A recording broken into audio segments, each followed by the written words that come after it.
Hola, bienvenidos a nuestro diálogo semanal con Helga Seblarush, fundadora y presidente del Instituto Schiller. Hoy es 13 de junio de 2024. Soy Harley Schlanger y seré su anfitrión. Pueden enviarnos sus preguntas y comentarios por correo electrónico a questions@schillerinstitute.org o pueden publicarlos en el chat de YouTube.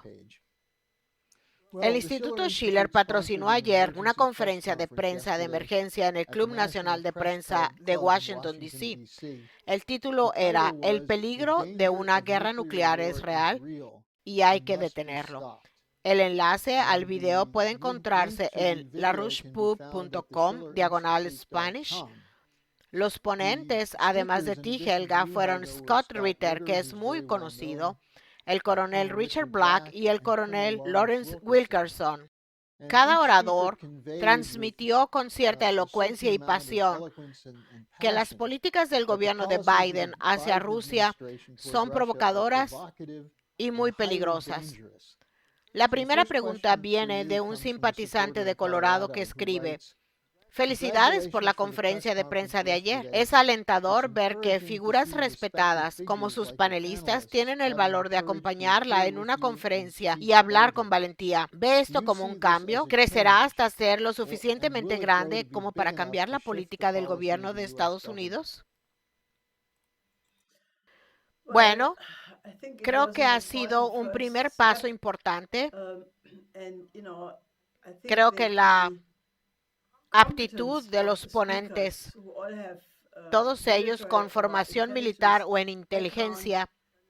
El coronel Wilkerson fue jefe de gabinete de Colin Powell, fue muy franco y elocuente. Naturalmente, Richard Black tiene un enorme seguimiento internacional. La gente respeta enormemente su integridad como patriota estadounidense. Y Scott Ritter, que es quizás en este momento el crítico más abierto de la política estadounidense de confrontación contra Rusia en particular, pero también contra China. Así que creo que la combinación de estos oradores junto conmigo fue importante para transmitir la urgencia. Y Scott Ritter lo dijo en repetidas ocasiones, dijo que cuando la gente le dice que no debería asustar a la gente, él dice que eso es exactamente lo que tenemos que hacer, porque solo si la gente se despierta, ahora estoy usando mis propias palabras, si la gente se despierta en mitad de la noche llena de sudor, temiendo morir pronto, si no se cambia la política. Esto es mucho mejor que caminar como sonámbulos hacia una catástrofe de la que nadie podrá sobrevivir si ocurre. Así pues, creo que esto fue muy importante. Inmediatamente después de concluir esta conferencia de prensa, prendí la televisión alemana para ver las noticias. Realmente era como un universo completamente diferente. La gente en nuestra conferencia de prensa advirtió sobre lo que sucederá si se trata de una guerra nuclear y cuán real es. La falta de realidad en el debate público alemán, al menos tal y como lo transmiten los principales medios de comunicación, es simplemente inconcebible. Aquí tenemos a Pistorius, el ministro de Defensa, pidiendo la militarización del Estado alemán, llamando a un nuevo ejército de reclutas que está completamente fuera de plazo, fuera de tiempo. Se supone que esto no es la Guerra Fría. Así que realmente les insto a ustedes, nuestros espectadores, a que lo más importante que puedan hacer es ver esta conferencia de prensa, si aún no lo han hecho, y luego difundirla lo más ampliamente posible a todas las personas que puedan, a oficiales electos, a sus contactos en las redes sociales, a instituciones. Creo que es un mensaje de advertencia muy importante. ¿Es esto suficiente ya para detener el tren que, según muchos expertos militares y líderes de Europa, de los estados de Europa Oriental, ya salió de la estación? No lo creo, porque hoy mismo se ha informado de que el viceministro de Asuntos Exteriores de Rusia, Grushko, advirtió básicamente de que hay señales muy claras de que la OTAN se está preparando para un enfrentamiento con Rusia, incluida la opción de implicar las armas nucleares, y que la situación es completamente peligrosa. Por lo tanto, no creo que hayamos detenido esta política. Creo que hemos dado a la gente de buena voluntad una herramienta con la que pueden advertir a los funcionarios electos y a sus amigos y socios, pero hay que hacer mucho más. Sigamos con el peligro de guerra por un minuto. Hay una pregunta de una persona que nos ve de Australia que dice, y tú hablabas de esto básicamente, dice, leí que Zelensky estuvo en Berlín el martes pidiendo más dinero y armas y más apoyo, y que Scholz prometió que Alemania lo apoyaría en Ucrania hasta que Rusia fuera derrotada. Así pues, la pregunta es si Scholz no ha aprendido nada de la votación del domingo en la que él y sus socios de coalición perdieron votos de forma significativa. Parece que no. Ayer, una de las preguntas que se plantearon fue, ¿por qué las disque élites actuales, los que controlan los gobiernos, por qué no entienden lo que pasa? ¿O por qué están en semejante burbuja? Y pensé más en ello y creo que la respuesta es muy simple. Se trata de una generación de políticos, sobre todo en Alemania, que ha perdido el contacto con la historia. Cuando crecí, mi madre y mi tío y varios vecinos y demás nos contaban lo que pasó en la guerra, lo horrible que era despertarse para ir al búnker o al sótano cuando había una alarma de bomba. Por la forma en que estaban traumatizados por esta experiencia, te dabas cuenta de que fue realmente una experiencia horrible. Así que crecí con la idea de que había que evitarlo y también con las circunstancias. Había muchos parientes que no regresaron de la guerra o que volvieron con una pierna amputada. En mi barrio había un hombre que solo tenía una pierna, tenía todo tipo de dolores, por lo que se oían sus gritos en todo el vecindario cuando sufría estos ataques de dolor. El tratamiento para el dolor no siempre funcionaba tan bien. Así pues, se trata de experiencias y creo que el actual conjunto de políticos tienen de alguna manera esta idea de un videojuego sobre la guerra, que reinicias el juego y empiezas de nuevo. Y entonces matas a tanta gente y luego pierdes o ganas. No hay ninguna diferencia, no hay ninguna conexión con la realidad de la situación.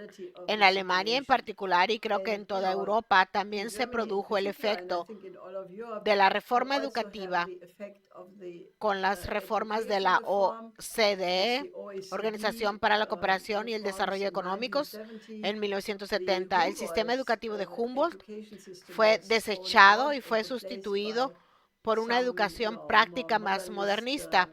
Así que mi difunto esposo, Lyndon LaRouche, cuando hablábamos del efecto de eliminar la enseñanza de los clásicos de la escuela, ¿cuál es el efecto en el alumno? El alumno no se adentra en las cuestiones profundas del significado del estadismo, las grandes cuestiones que se abordan en los dramas clásicos de, digamos, Schiller o Shakespeare y otros. Por lo tanto, carecen del poder de la imaginación y son muy superficiales. No quiero nombrar a nadie ahora, pero podría darles todo un catálogo de políticos que son absolutamente superficiales. Ese fue un tema de debate ayer en el que varios de los oradores expresaron la impresión de que estos políticos no saben en qué se están metiendo. Así que están poniendo en juego todo nuestro futuro, la existencia de la humanidad, pero nunca han reflexionado sobre qué es una guerra nuclear. ¿Es probable que se pueda limitar una guerra nuclear en Alemania? La gente debería ser consciente de que si hay una guerra nuclear limitada, será en Alemania. Así que en cualquier caso, no es bueno para nosotros, pero no seguirá siendo limitada, será una guerra global. Y si eso ocurre, lo más probable es que vaya seguida de un invierno nuclear de 10 o más años en el que va a desaparecer toda la vida del planeta. Eso nunca se ha pensado y yo le aconsejaría a estas disque élites que estudien los escritos de Ted Postol y otros expertos, Steven Starr, Hans Christensen, pero especialmente Ted Postol, quien ha escrito documentos extremadamente importantes sobre la diferencia entre la guerra convencional y la guerra nuclear. Y por qué, en el caso de que se utilice un arma nuclear, la probabilidad de que se usen todas es casi segura. Creo que eso forma parte del problema al que nos enfrentamos. Tenemos una pregunta desde Vancouver, Canadá. La persona escribe, usted está poniendo muchas esperanzas en el BRICS, refiriéndose a tu presentación de ayer. ¿Se están llevando a cabo operaciones para socavar la alianza del BRICS? ¿Y qué puede hacer el BRICS para protegerse de un plan de guerra económica de Estados Unidos y de la OTAN? Creo que le está yendo muy bien. Acaba de celebrarse en Nizhny Novgorod, Rusia, la reunión de ministros de Asuntos Exteriores del BRICS con numerosos invitados.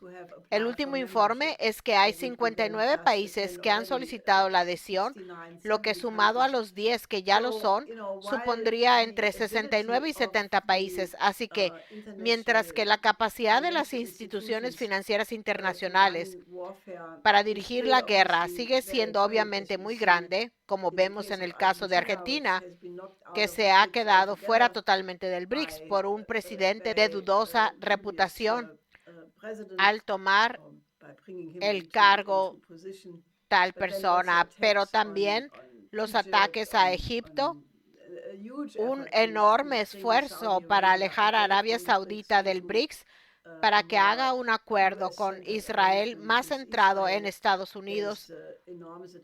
Hay enormes ataques contra Sudáfrica. Todas estas cosas están sucediendo, pero creo que hay un proceso histórico en marcha que no creo que pueda detenerse, excepto si tenemos una guerra mundial. Entonces todo se detiene. Creo que la determinación de los países del sur global de acabar con el colonialismo de una vez por todas es algo que no puede detenerse, dado que concierne a la inmensa mayoría de la especie humana, el 85% más o menos de la población. Creo que saldrá victoriosa. Creo que afortunadamente entre los líderes del sur global hay un número de líderes extremadamente calificados y de alto nivel moral que creo que juntos representan una capacidad estratégica que da esperanzas de que puedan tener éxito. Ahora tenemos un correo electrónico de un simpatizante nuestro, dice que apoya a una Palestina independiente. Dice sobre Gaza.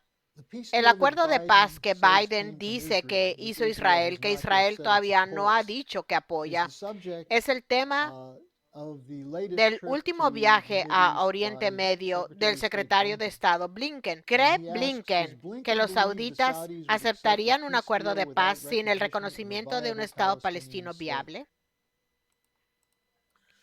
Creo que la posición saudita ha sido muy clara, que no aceptarían ningún acuerdo de este tipo sin un acuerdo del Estado palestino. Y el actual gobierno israelí, varios de sus ministros han dicho muy claramente que excluyen por completo a un Estado palestino. Por tanto, no sé cómo acabará todo esto. Todo lo que puedo decir es que, a menos que haya un componente económico muy fuerte, no solo la reconstrucción de Gaza, que es obvio, sino un cambio mucho más fundamental en la política económica para toda la región, tal y como la hemos desarrollado con el Plan Oasis. Me preocupa mucho que esto no funcione. Las respuestas que hemos escuchado hasta ahora han sido como mínimo muy cautelosas. Así que creo que tenemos que movilizarnos más para poner el Plan Oasis sobre la mesa y provocar un cambio de paradigma en toda la manera de pensar. Porque mientras permanezcamos en el ámbito de los vaivenes geopolíticos y de las maniobras, metiendo a los sauditas en un plan anti-iraní, o en todos estos planes geopolíticos que han sido las herramientas del imperio durante siglos, se debe detener todo eso y tenemos que pasar al estadismo. Es decir, que el bien común de la gente sea la primera prioridad y que haya que poner en su lugar un desarrollo armonioso para todos. Por tanto, creo que estamos a un gran paso de eso. Sobre la cuestión de la geopolítica y el estadismo, tenemos una pregunta y permítanme decirles que aún pueden enviar sus preguntas. Envíenlas a questions@schillerinstitute.org. Lo que escribe RJ es que Estados Unidos está atrapado en la trampa de Tucídides, es decir, que cuando un imperio se derrumba casi siempre acaba en una guerra. ¿Qué opinas al respecto? ¿Cómo podría evitarse si es que puede evitarse? Si no puede evitarse, entonces estamos en malas condiciones. Creo que el mayor problema es que Estados Unidos debería volver a su mejor tradición en política exterior y creo que John Quincy Adams es un buen punto de partida. Dijo enfáticamente que Estados Unidos no debería ir al extranjero en busca de monstruos que destruir, que en su lugar debería trabajar con una alianza de estados nacionales y repúblicas perfectamente soberanas por el bien común de todos. Creo que esa fue la línea de Lincoln y tuvimos políticas procedentes de Roosevelt bajo circunstancias difíciles, Kennedy. Así que creo que Estados Unidos ha ido en la dirección de esta idea de que es el país indispensable. Creo que todos los países son indispensables. ¿Por qué Luxemburgo o Liechtenstein o Mali o Perú no deberían ser países indispensables? Cada vez que un país se pone por encima de todos los demás, tiene la semilla del racismo y el apartheid, tiene la semilla del imperialismo y el colonialismo. Creo que es algo sobre lo que los estadounidenses realmente deberían reflexionar, porque la única manera de salir de esta trampa sería que Estados Unidos se acercara al BRICS, a los países del sur global, y les dijera, seamos socios al mismo nivel. No los consideramos inferiores y por favor, no nos consideren inferiores. Simplemente tengamos una relación de asociación completa por el bien común de lo que estamos intentando lograr en este planeta. Creo que es un paso mental que suena muy sencillo, pero estoy segura de que la idea que surgió tras el colapso de la Unión Soviética, de que debería haber un mundo unipolar en el que Estados Unidos siguiera la doctrina Wolfowitz, de que nunca más debería haber un país o un grupo de países que superaran a Estados Unidos en términos de poder económico, político, social o militar. Esa es simplemente no una idea viable. Estados Unidos tiene unos 330 millones de habitantes. Puede que me equivoque en un par de millones. La Unión Europea tiene 500 millones. China tiene 1.400 millones. India, 1.400 millones. Juntos suman casi 3.000 millones de personas. El sur global representa el 85% de la población humana. Creo que la idea de que Estados Unidos debe ser la única potencia dominante y que todos los demás deben adaptarse de alguna manera a ella. Formar parte de la Alianza de Democracias es simplemente una concepción errónea, porque el modelo democrático occidental es un modelo. Si los europeos y los estadounidenses piensan que ese es el modelo que quieren, bien que lo tengan. Pueden tener otras discusiones y pensamientos al respecto, que así sea, pero tratar de imponer algo que procede orgánicamente de un determinado trasfondo histórico, es decir, las tradiciones de Europa Occidental, imponer eso a África, a Rusia, a China, a los países asiáticos o a los latinoamericanos no funciona. Sobre todo porque el modelo liberal occidental europeo ha tenido en los últimos tiempos tremendos cambios de paradigma en términos del despertar en la dirección de la perspectiva de género LBGT y todas estas cosas. Estos son fundamentalmente rechazados por todos los países que mencioné antes. En África dicen, no queremos esto, esto no es una cultura africana.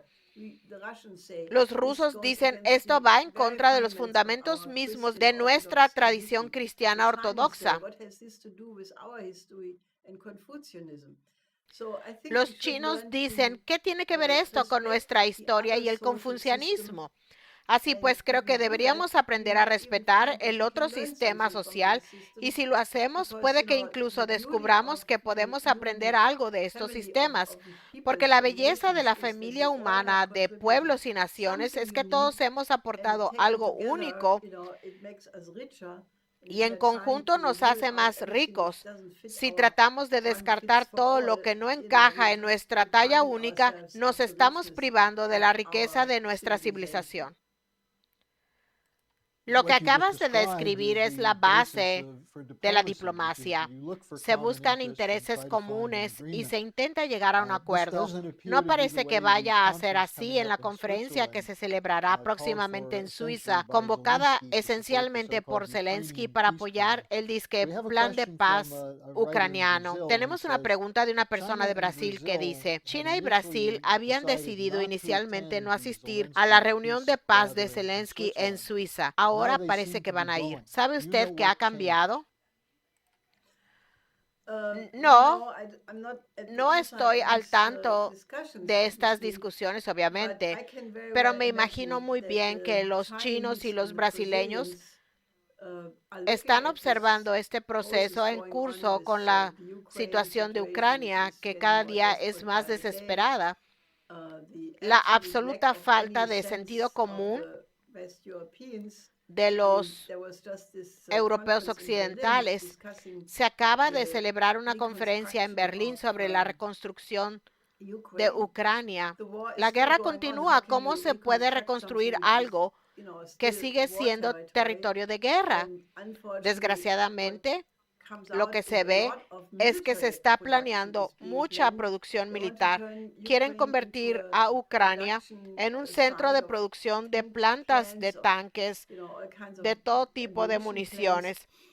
Así que me imagino que los chinos y los brasileños lo están viendo y dicen que es una fórmula sin salida, puesto que la conferencia suiza de Burgenstock se está celebrando sobre la base de la fórmula de Zelensky, que son unas exigencias absolutamente inflexibles que Rusia va a rechazar. En cualquier caso, Rusia ni siquiera ha sido invitada. Así que, ¿cómo se puede celebrar una conferencia de paz en la que ni siquiera participe una de las partes en conflicto? Así que mi mejor estimación es que irán a esta conferencia a presentar su plan, porque Brasil y China han presentado su propia propuesta de paz basada en los 12 principios de la propuesta china original. Se trata de una propuesta inclusiva que sin duda quiere invitar a Rusia como participante.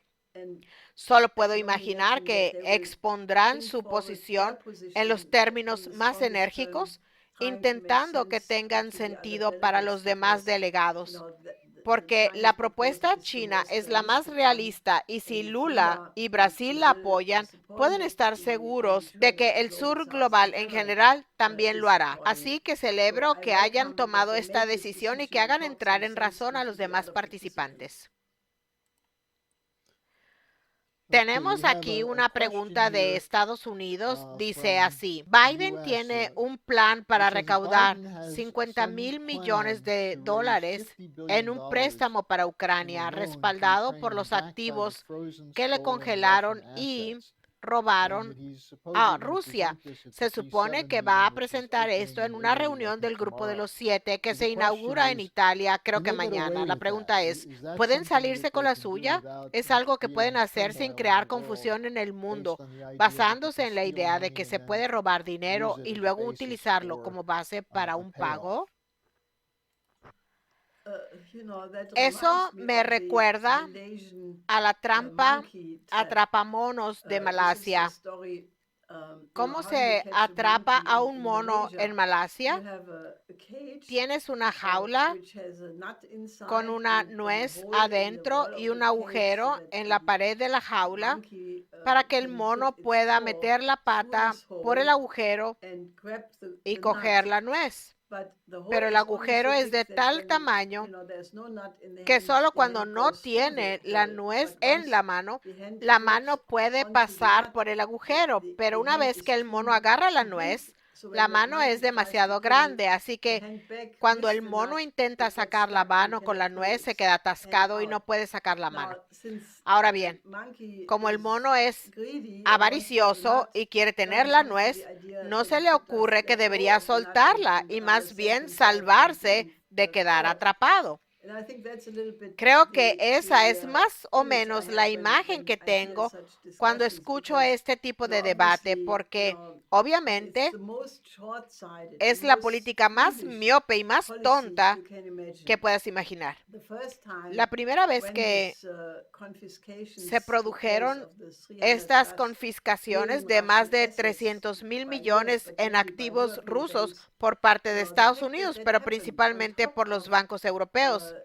El hecho de que eso ocurrió, además de que Estados Unidos confiscó 9,000 millones de dólares de Afganistán y varios otros activos de otros países, eso influyó más en la desdolarización que cualquier otra cosa. Ahora la gente está asustada de que haya tantos países que están abandonando el dólar, que se desdolarizan y están adoptando su propia moneda para comerciar. Incluso están pensando en una moneda de reserva alternativa, pero no se dan cuenta de que fue su propia utilización del dólar, el euro y el yen como arma lo que provocó estos reveses. Esto será aún peor, incluso el FMI ha advertido contra ello. El Banco Central Europeo lo ha advertido diciendo que esto pone en marcha una espiral de escalada que puede hacer estallar a todo el sistema financiero.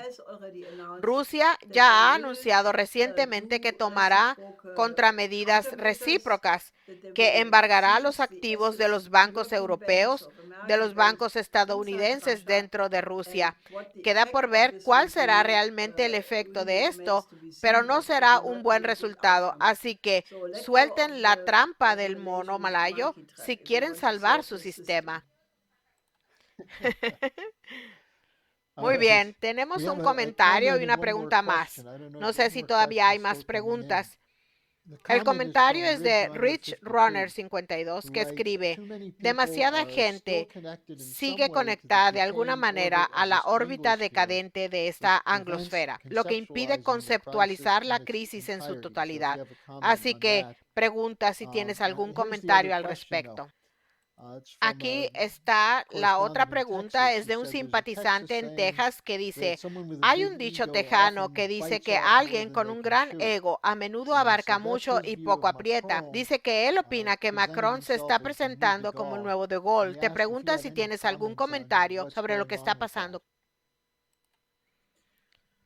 Creo que en cuanto a la primera pregunta, la narrativa de la anglosfera, es sorprendente que la gente de las élites de Estados Unidos, pero especialmente también de Europa, tenga una versión mentirosa que defiende a capa y espada. Tienen todo un aparato en la OTAN, en la Unión Europea, no solo para desacreditar la mentada desinformación. Tienen a verificadores de hechos para corregir las opiniones que no son las adecuadas. Pero ahora también se han pasado al pre-desacreditar. En otras palabras, quieren inocular en los niños desde la edad temprana, pero especialmente en la escuela, la opción de tener en cuenta alguna vez un punto de vista diferente a la narrativa oficial. Hay una palabra para eso, se llama lavado de cerebro y se llama falta de libertad de expresión. Si se quiere educar a los niños para que sean ciudadanos libres y democráticos, tienen que educarlos para que piensen por sí mismos, que aprendan el método de aprendizaje para que aprendan y mejoren durante toda su vida. Pero no se debe dictar una narrativa que es como algo fijo. Este es un camino completamente equivocado y es trágico porque pueden ver a estos políticos que repiten las frases más idiotas, pase lo que pase, como hicieron la mayoría de los políticos después de las pérdidas bastante significativas en las elecciones europeas. Y Macron fue aplastado. El partido de Le Pen obtuvo el doble que su partido. Ahora hay grandes decisiones en marcha porque hay muchas luchas internas sobre cómo enfrentar esto. Así que Macron se la está jugando, piensa que si ahora disuelve el Parlamento, habrá nuevas elecciones en 2 semanas y media. No hay tiempo suficiente para prepararse. Entonces, piensa que tal vez gane la oposición. Entonces, tendrá un gobierno que se desacreditará a sí mismo según su estimado. De modo que cuando lleguen las próximas elecciones presidenciales, él parecerá el gran vencedor y la reencarnación de De Gaulle. Una vez conocí en Francia a un político, no sé si puedo decirlo, era el hijo de un político muy famoso en Francia. El político mayor, el padre, era de gran estatura, una excelente personalidad, de gran competencia, etcétera. Entonces participé en una reunión en la que el hijo de esta persona, que era relativamente bajo de estatura, dijo: mira, mi traje aquí, y señaló su chaleco. Está hecho con solo una décima parte del traje de mi padre y me queda perfectamente bien. Así que creo que ese es el problema. La gente de hoy en día se ha acostumbrado de algún modo a no pensar a lo grande, e incluso si pretenden tener un gran ego, puedes mirar a través de él. Así pues, creo que el grupo actual de políticos está muy lejos de lo que solía ser un Adenauer, un De Gaulle, una Indira Gandhi o un Nehru o un Zhou Enlai o en muchos otros del conjunto anterior. Intentan imitarlos, pero no lo consiguen del todo. Así que yo les pediría que estudien todos los días, que estén calificados para que puedan ser buenos candidatos. Podrían ser el ministro de Economía, el ministro de Cultura. Requiere trabajo porque hay que estar seguro de que se está haciendo un mejor trabajo que el del actual grupo de políticos. Pero creo que necesitamos una ciudadanía mejor educada para tener un mejor futuro. Creo que ayudaría Si la gente estudiara el video de ayer de la conferencia de prensa y escuchara la discusión de los veteranos militares sobre por qué esta doctrina de guerra es tan peligrosa. Luego añadiría también que deberían estudiar tus principios fundamentales, Helga, que fueron escritos, diría yo, en cierto sentido para superar la podredumbre de la anglosfera, para volver a la idea de que existen principios superiores que deberían regir el arte de gobernar y las relaciones entre las naciones. Ese fue un punto que planteaste ayer como parte de tu presentación. Eso es todo lo que tenemos en términos de preguntas. Helga, ¿tienes algunos comentarios finales? Sí, enfáticamente. Mañana viernes tendremos la reunión semanal de la Coalición Internacional por la Paz. Me imagino que habrá mucha gente nueva debido al gran número de participantes en la conferencia de prensa del miércoles. No lo hemos contado todo, pero esta mañana incluso en la página del Instituto Schiller había más de 30,000 vistas. Pero eso era solo el video en inglés. También tenemos el video en alemán, francés y español. Tuvimos otras instituciones transmitiendo conjuntamente, así que creo que ayer hubo un público muy grande y puedo imaginar que mañana habrá una muy buena discusión. Luego, el fin de semana tenemos una conferencia del Instituto Schiller en la que analizaremos todos estos temas. Habrá 4 paneles: la situación estratégica, el papel del sur global, los avances científicos, la necesidad de tener un diálogo cultural. Así que vean el programa en la página del Instituto Schiller, regístrense y participen porque necesitamos una discusión y un diálogo más inteligentes para que la mayor cantidad de personas posible obtengan la fuerza interior para superar esta crisis existencial de la humanidad. Helga, gracias por acompañarnos, por darnos un empujón para dar el salto cognitivo que, según tú, es la base para lograr un cambio. Hasta la semana que viene, nos vemos entonces. Espero nos veamos viernes, sábado y domingo.